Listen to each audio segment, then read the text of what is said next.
En quatrième année, l'apprentissage des nombres décimaux commence par le référent des fractions.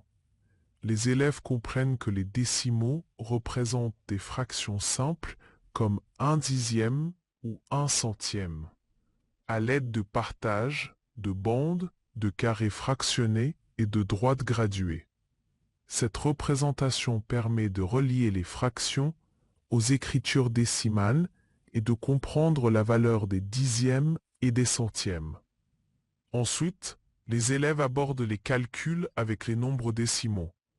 Pour l'addition et la soustraction, on aligne les virgules afin de respecter les valeurs de chaque chiffre. La multiplication débute par un nombre décimal multiplié par un entier, en plaçant correctement la virgule. La division s'introduit par des partages simples et le déplacement de la virgule.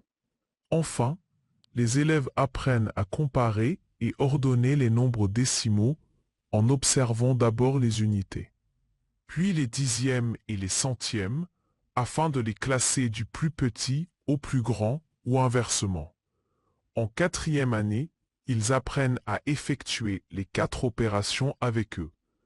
Pour l'addition et la soustraction, on aligne les virgules pour que les unités, dixièmes, centièmes et autres colonnes correspondent. Puis on effectue le calcul en reportant ou en empruntant si nécessaire. On insiste sur la compréhension de la valeur des chiffres après la virgule et sur l'importance de bien placer la virgule pour que le résultat soit correct. À ce stade, les problèmes proposés sont simples et illustrent des situations concrètes, comme l'argent, les mesures ou la répartition de quantités, afin de familiariser les élèves avec les nombres décimaux et de les préparer à des calculs plus complexes.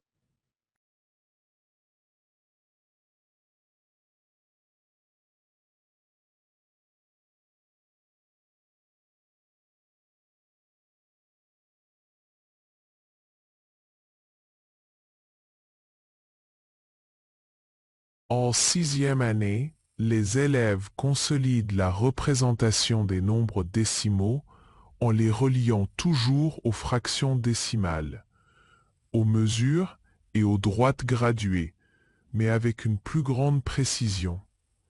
Cette compréhension facilite le travail sur les 4 opérations avec des nombres décimaux plus complexes.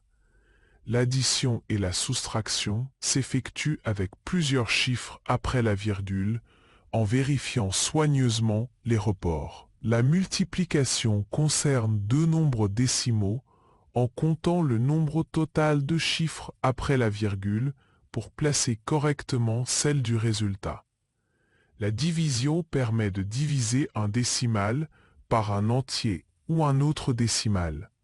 Enfin, les élèves maîtrisent l'ordre des nombres décimaux en les comparant chiffre par chiffre et en les utilisant pour résoudre des problèmes concrets comme comparer des prix, des distances ou des mesures précises.